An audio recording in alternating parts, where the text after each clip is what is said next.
In Chapter 10 of Jane Eyre, 8 years have passed, and there have been many changes at Lowood.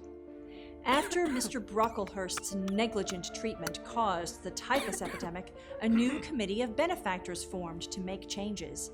Jane has been through all of these changes as a student for 6 years and as a teacher for 2.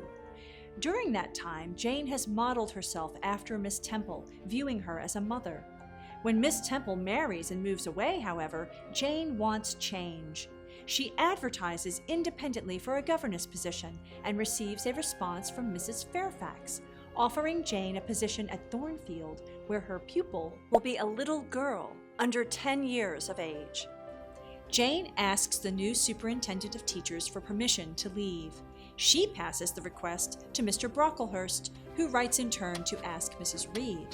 Mrs. Reed replies that she doesn't care and hasn't been in contact with Jane. Accordingly, the school committee grants Jane permission and provides her with a testimonial to her character and integrity. 2 months later, the night before she is to leave for Thornfield, Bessie makes a surprise visit. Bessie is now married and has 2 children, Bobby and Jane. She then brings Jane up to speed with the Reed family. John flunked out of college and lives a degenerate life. Mrs. Reed is upset about how much money he spends. She also mentions that 7 years ago, a Mr. Eyre came to Gateshead looking for Jane. Learning that Jane was 50 miles away, he said he had to leave for Madeira and wouldn't have time to visit her.